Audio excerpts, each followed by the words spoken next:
So in this short video, I'm going to walk you through a few slides that I have created that I use with students in classes where I use clickers with peer instruction. And these are generally slides. Sometimes I use them the first day, sometimes I'll use them at other times, and I'll describe that to help students understand why we're doing this. And this is a really important thing to spend with students. You have to remember, they've had years and years and years of experience in sort of standard lecture style classrooms, and even if they might be enjoying what you're doing with clickers or peer instruction in the classroom, it's very important to explain to them pedagogically and from a research standpoint why this is valuable for their learning, and why, even though it may be not expected or not comfortable for them even, that it's really important, and you've chosen to do this to help their learning. So I will switch back and forth between giving meta commentary and then actually sort of showing, giving an example of how I actually talk about these slides in class. So this first slide shows the famous graph from Eric Mazur's paper. And here's how I would generally go over this with students. One of the reasons I have designed this class to use clickers in peer instruction is not just that it's engaging, that we're having a lot of fun, but because a great deal of research has shown that it has a very positive impact on your learning. So this graph shows one of the most famous studies of peer instruction, and this is about its use by a physics professor named Eric Mazur at Harvard University. So the first thing you want to notice is on the very far left, the white bar, we see that that Professor Mazur has shown how his students learn in a physics class. So what this bar, this 0.2 means is, using a test called the force concept inventory, he checked at the beginning of the course how much students know, and at the end of the course how much students know. And what the 0.2 means is, of the amount they had available left to learn at the beginning of the course, so they didn't know everything, how much did they have left to learn? They got 20% of what was left to be learned. So for example, let me see if I can give an example. If students only knew half of the questions at the beginning, that meant they had half left to learn. So really they only learned 20% of that remaining 50% at the end of the exam. So what happened here? Back in the bar from 1990, where students only got about 20% of the learning gain that they could have gotten, that was back when Professor Mazur used some very traditional instruction methods. He lectured, and let me tell you, he got really good evaluations from the students. However, he was very disappointed with that amount of learning. He thought students could learn much more. And so he developed this peer instruction techniques where he used clickers, a lot like we were doing in this class. And you can see, look, students' learning basically doubled. And over the years, as he kind of got better and better at using clickers in peer instruction in class, things just got even better. And you got to remember, at all of this time, he got really great evaluations from students. Now, over on the right-hand side, in the gray background, this is a test where Dr. Mazur wondered, maybe I've just become a better teacher over time. It's not really the peer instruction method. Maybe, when I started paying attention to it and things like that, I just got much better. So for 1 year, he went back to just lecturing. Okay, and that's the white bar shown in 1999. And you can see that those learning gains went way down. So an important thing, and I don't need to mention this to the students though, is that the force concept inventory that he used for measuring, which you can look up online, asks students about their core understanding of how forces work in the world. And it doesn't just rely on the kind of plug and chug problems that they standardly do for an exam anyway, and of course pass the course. Now, another thing that is very important to give to students is some understanding of how other students, preferably other students in your class or at your institution, but you can start off using some of my students' data, how much they felt about it. And this is something that can be appropriate for the first day. I usually use it the first day after I've used peer instruction. So on the first day of class, obviously, I'm usually not using peer instruction. The second day of class, yes, I do, and so I would do this on the third day. And what this can really do is it can clarify the difference in some possibly less valued use of clickers that students might have had with other instructors versus peer instruction or using clickers with discussion. And so you may want to put this on the first day. You might want to sprinkle some of these quotes at the beginning of lectures as you go along. And really, the more often you can, the better. You feel like you've already told this to them, but it's important to bring this up. So here's, let me walk through a couple of slides that I would put all together maybe on the first day and talk about this. So some of you may have had classes where you've used clickers before, but I want to make sure that you understand that there's a difference between the tool, in this case it's a clicker, and a goal for using that tool, which in this case is increased learning. In this class, we're really focused on the goal of learning through discussion with your peers, even though the tool we're going to use to accomplish that is clickers. So clickers as a technology can allow you and me to help test to see if you understand a concept. But the most useful part comes in the discussions that you have in class with your peers. As a review, remember that before class you were preparing to learn with the textbook, etc., and you're doing your reading quizzes. So that's that upper box.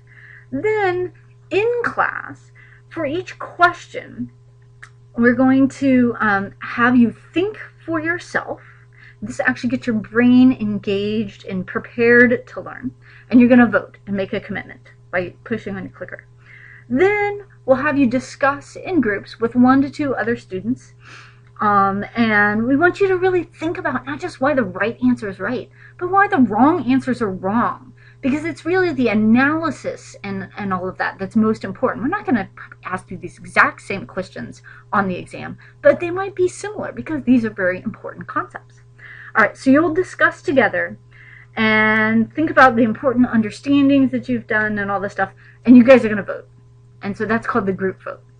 And after you guys have done that, then what we'll do is we'll run a class-wide discussion, and I'll start by asking you, hey, what did you guys discuss in your groups? What was something that was particularly confusing or that maybe you had to kind of figure out afterwards? And so we'll do that discussion, and I might also model for you how I think about the question. And if we're confused, if there's some confusion still out there, then I can do a little mini lecture to try to clarify things for you. Now, students in my prior classes, and this is from an upper division computer science course, say that the discussion part is what is really helpful.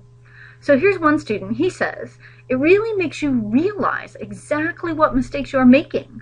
And sometimes you don't feel as bad if you're wrong because you can see that fellow classmates think the same way. Another person said, discussion is really helpful, as sometimes when you get lost in other classes, you're lost for the rest of the lecture. Discussion and clicker questions help make students realize when they're getting confused before it is too late, and the discussions with your classmates helps you get us back on track. Additionally, students at the University of California, San Diego really like doing peer instruction with clickers. So we asked some students in a lower division course in computing, but not for majors, an upper division math-based computing course, and an upper division programming-based computing course, where they use peer instruction. 2 things. We asked them, look, was doing this valuable for your learning? And would you recommend that other instructors use this? And you can see that a really large percentage in both recommend the course, recommend that other people use it, and they also find it valuable for their learning.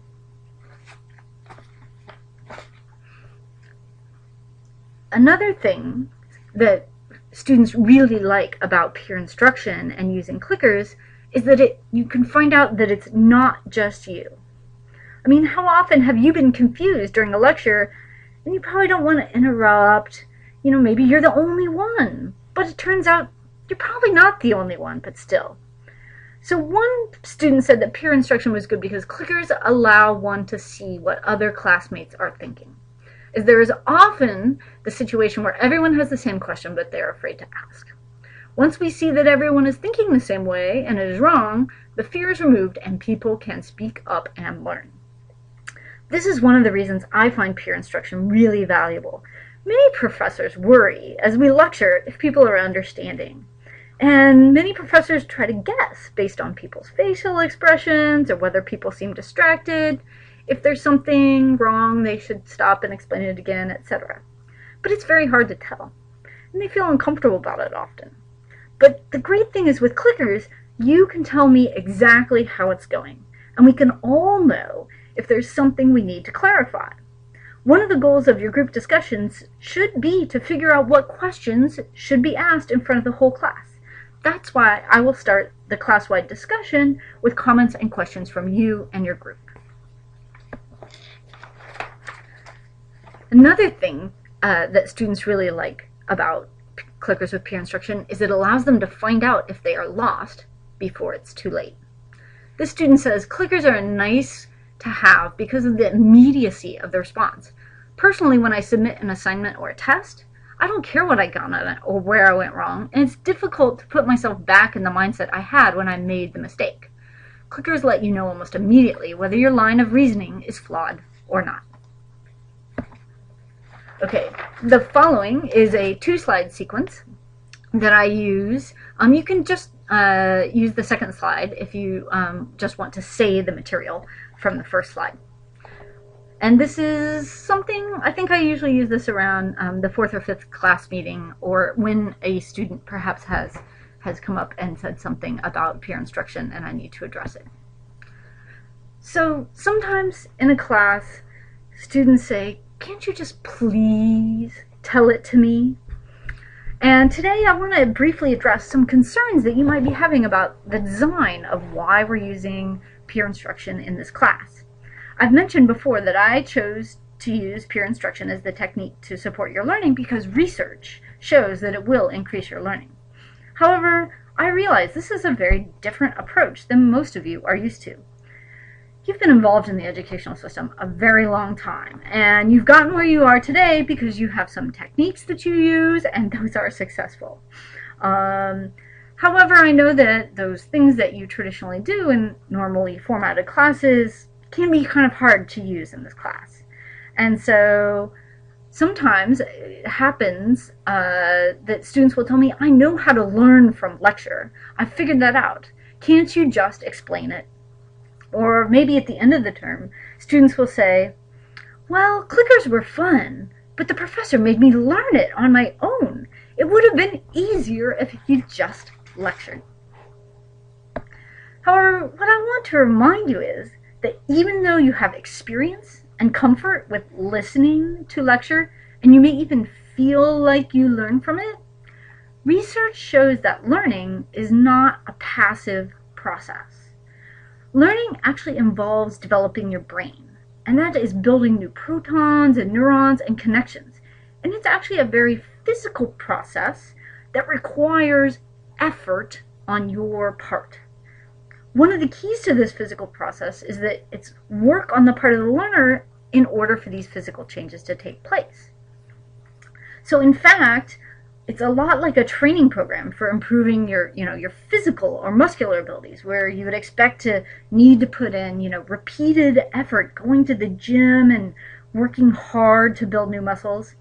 You have to, in order to learn, you have to yourself put in repeated and strenuous effort in order to build new support in your brain for the new knowledge. So unfortunately, what that really means in the end game is that I can't do the learning for you. I can't just tell you. I can't just lecture to you. That's not how learning happens. You do have to do it yourself, and it takes effort. And the reason we use peer instruction is to support you in efficient ways of accomplishing this learning. That is, we allow you to expend the effort in class where you can get feedback immediately, rather than making you wait and do it on your own late at night.